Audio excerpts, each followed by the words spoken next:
Deep space की खामोशी में दो छोटी स्पेसक्राफ्ट्स पायोनियर 10 और पायोनियर 11 अपने मिशन पार बहुत दूर तक निकल गए थे। नासा ने उन्हें 1970s में भेजा था, लेकिन 1990s तक कुछ अजीब होने लगा। इनकी स्पीड धीरे धीरे कम होती दिखता है, जैसे कोई उन्हें खींच रहा हो। ये था पायोनियर अनोमली। आप सोचिए, एक स्पेसक्राफ्ट जो बिलियंस ऑफ माइल्स दूर जा चुका है, लेकिन अचानक उसकी रफ्तार घटने लगती है। डीप स्पेस की ग्रेविटी ये चेंज तभी कर सकती है जब कुछ असामान्य फोर्स लग रही हो। साइंटिस्ट्स हैरान रह गए, क्या ये किसी अननोन प्लैनेट का इफेक्ट था या कुछ और? सस्पेंस बढ़ता ही गया। नासा के इंजीनियर्स ने डेटा का बारीक ना किया, हर ट्रांसमिशन को डिकोड किया। उनको दिखता है कि हर साल 4 × 10 मीटर्स पर सेकेंड स्क्वायर की एक्सेलरेशन का कमी हो रही थी। नंबर्स छोटे थे, पार स्पेस नेविगेशन के लिए ये बहुत बड़ा इशू था। अब इमेजिन कीजिए, एक स्पेसक्राफ्ट जो बिलियन किलोमीटर्स दूर है, उसकी सिग्नल अर्थ तक 11 घंटे में आती है। ऐसी दूरी पर किसी भी अनोमली का एग्जैक्ट रीजन फाइंड करना आसान नहीं होता। साइंटिस्ट्स ने हर पॉसिबल ग्रेविटेशनल और रेडिएशन सोर्स को कैलकुलेट करने की कोशिश की। कुछ लोगों ने सोचा कि शायद कोई अननोन प्लैनेट, जैसे प्लैनेट एक्स, इन पार फोर्स डाल रहा हो।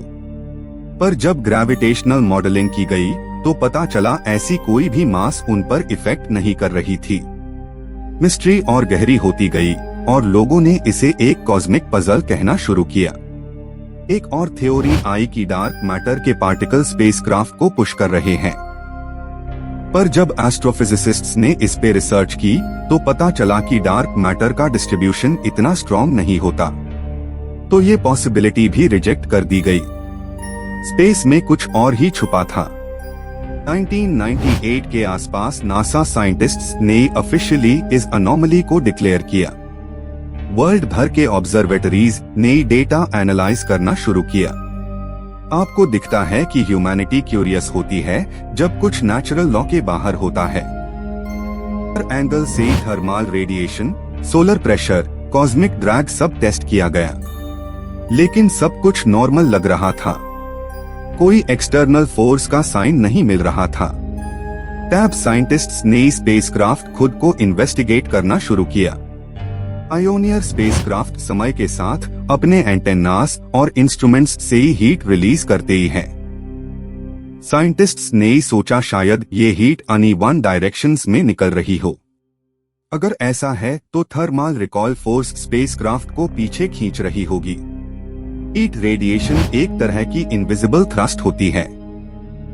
अगर स्पेसक्राफ्ट के पीछे की साइड से ज्यादा हीट निकलती है, तो वो फ्रंट की स्पीड को आलान से ही स्लो कर देगी। ये छोटी सी बात, लेकिन बिलियन किलोमीटर दूर एक मेजरेबल फोर्स बन सकती है। नासा के मॉडलिंग एक्सपेरिमेंट्स में ये कंफर्म हुआ कि पायोनियर के बॉडी सरफेस से अनइवन हीट रेडिएशन हो रही थी। ये थर्मल रिकॉल अनोमली से परफेक्टली मैच करती थी। समझिए, एक छोटी सी इंजीनियरिंग डिटेल ने स्पेस में मिस्ट्री क्रिएट कर दी थी। ये रियलाइजेशन एक साइंटिफिक ह्यूमिलिटी का सिंबल बन गया। कई साल तक जिसे कॉस्मिक पजल समझा गया, वो ह्यूमन डिजाइन और फिजिक्स के एक सटल इंटरप्ले से पैदा हुआ था। ये एक वार्निंग भी थी, यूनिवर्स जितना बड़ा है, उतनी हाई डेलिकेट कैलकुलेशंस चाहिए होती है। और सस्पेंस यही नहीं खत्म होता, क्योंकि कुछ डेटा पॉइंट्स ऐसे थे जो प्योर थर्मल मॉडल से भी मैच नहीं करते। मतलब मिस्ट्री पूरी तरह सॉल्व नहीं हुई थी। क्या हमने सब कुछ समझ लिया या कुछ और अनसीन फोर्सेस अभी भी छुपी है? कई साइंटिस्ट्स ने कहा कि कुछ मेजरमेंट डेटा करप्टेड हो सकता है, क्योंकि प्यूरेनी इंस्ट्रूमेंट्स की प्रिसिजन सीमित थी। इसलिए एग्जैक्ट कॉज 100% कंफर्म नहीं हुआ। और मेजॉरिटी कंसेंसस ये था कि थर्मल रिकॉल ही में कल्प्रिट था। आप अगर देखें तो ये अनोमली ने साइंटिस्ट्स को नए टेस्टिंग स्टैंडर्ड्स डिजाइन करने पर मजबूर किया। हर मिशन के लिए हीट मॉडलिंग और एक्यूरेट टेलीमेट्री को और एडवांस्ड बनाया गया। यही एक्सप्लोरेशन का एसेंस है, सीखना, समझना और सुधार करना।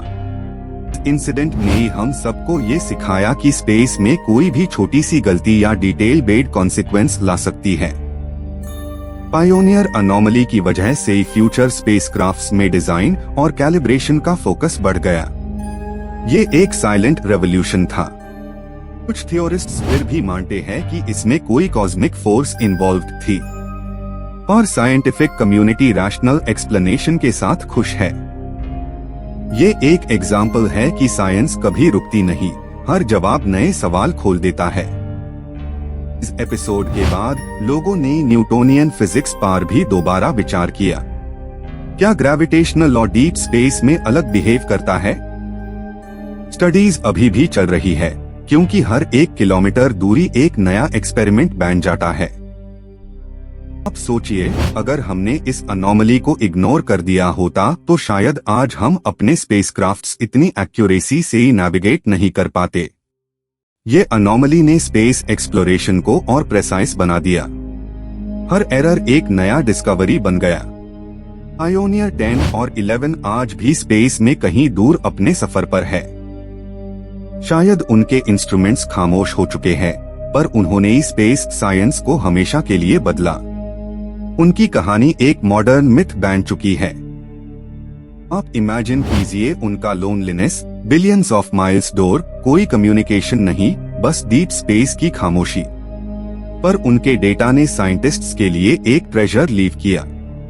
ये हाई ह्यूमैनिटी का स्पिरिट है, साइलेंस से नॉलेज निकालना। पायोनियर अनोमली ने पूरी दुनिया के साइंटिस्ट्स को इंस्पायर किया रिसर्च कोलैबोरेशन में। जापान से यूरोप तक सबने मॉडलिंग और डीप डेटा एनालिसिस को कंबाइन किया। ये एक ट्रूली ग्लोबल क्वेस्ट बन गई। जब 2012 में फाइनल कंक्लूसिव पेपर्स पब्लिश हुए, सबने रिलीफ की सांस ली, लेकिन साथ ही रिस्पेक्ट भी महसूस किया। रिस्पेक्ट अस मिस्ट्री के लिए, जिससे हमने सीखा और अपने फ्यूचर मिशंस को सेफ बनाया। अब देखिए कैसे एक सिंपल स्पीड कम होने का इश्यू पूरा साइंस को रीथिंक करने पर मजबूर कर गया। स्पेस के हर पार्टिकल, हर फोटोन हमारे डिजाइन से इंटरैक्ट करता है। पायोनियर ने ये सच सामने ला दिया। अगर कभी आप स्काई को देखें और सोचे कि हम स्पेस में क्या कर रहे हैं, तो पायोनियर के बारे में जरूर याद कीजिए। ये उस्मान के पहले एक्सप्लोरर्स थे, जिन्होंने अंधेरे स्पेस को साइंटिफिक रोशनी से मेजर किया। डीप स्पेस के मिस्टरीज आज भी खत्म नहीं हुई है। हर नए मिशन के साथ नए अनोमलीज जन्म लेते हैं।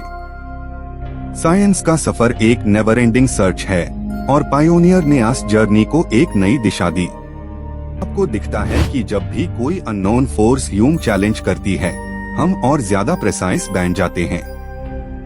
ये हाई डिफरेंस है एक्सप्लोरेशन और इमेजिनेशन में। रियल डेटा और रियल फिजिक्स सबके आंसर देते हैं। आज के टाइम में जब हम जेम्स वेब और वॉयेजर जैसे मिशंस देखते हैं, तो पता चलता है पायोनियर ने फाउंडेशन रखी। इस मिस्ट्री ने ह्यूमी एडवांस्ड सेंसर्स और बेटर नेविगेशन डेवलप करने का मोटिवेशन दिया। हर डीप स्पेस इमेज, हर सिग्नल जो हम रिसीव करते ही है, अनमेन पायोनियर का लेगेसी छुपी है। जिसे हम आज स्पेस साइंस के नाम से जानते हैं, वो पायोनियर्स के इनसाइट्स पर ही खड़ा है। पायोनियर के अनोमली का लेसन सिंपल है। स्पेस कोई एम्प्टी वैक्यूम नहीं, बल्कि डायनामिक और रिएक्टिव एनवायरनमेंट है। हर स्पेसक्राफ्ट उस एनवायरनमेंट का हिस्सा बन जाता है और उसके एक्शंस फीडबैक देते हैं। आप समझिए, थर्मल रिकॉल के छोटे से कॉन्सेप्ट ने मॉडर्न मिशन डिजाइन्स को रीडिफाइन कर दिया। इंजीनियर्स अब हर नट और बोल्ट के हीट प्रोफाइल को भी सिमुलेट करते ही है। ये मेटिकुलसनेस का बेस्ट एग्जाम्पल है। आउटरीच प्रोग्राम्स आज भी स्टूडेंट्स को पायोनियर के डेटा पर प्रोजेक्ट्स करने के लिए एनकरेज करते ही हैं। ये एक लिविंग क्लासरूम बन गया है, जहां ऑब्जर्वेशन और इन्फ्रेंस दोनों सिखाई जाती है। जब हम फ्यूचर के इंटरस्टेलर मिशंस प्लान करते ही है, पायोनियर अनोमली हमेशा रेफरेंस पॉइंट होती है। कोशिश ये होती है कि कोई भी अद्भुत अनोमली दोबारा ना हो, पर अगर हो भी हम उससे सीखें। और इस सब के बीच एक फिलोसॉफिकल सोच भी छुपी है। हर अनोमली एक सिग्नल है कि नेचर हमसे कुछ कह रही है। साइंस का असली मजा तब है जब आप उस लैंग्वेज को समझते हैं। तो अगले बार जब आप पायोनियर के नाम सुने, उससे सिर्फ एक स्पेसक्राफ्ट नहीं बल्कि एक टीचर समझिए। उसने हमें सिखाया कि डीप स्पेस का साइलेंस भी एक कहानी रखता है। क्या ये कहानी खत्म हुई? शायद नहीं। ये थी पायोनियर अनोमली की कहानी, एक मिस्ट्री, एक लेसन और एक इंस्पिरेशन। डीप स्पेस आज भी ह्यूमी बुला रहा है, शायद नए पजल्स के साथ। आप रेडी हैं उस नेक्स्ट सरप्राइज के लिए?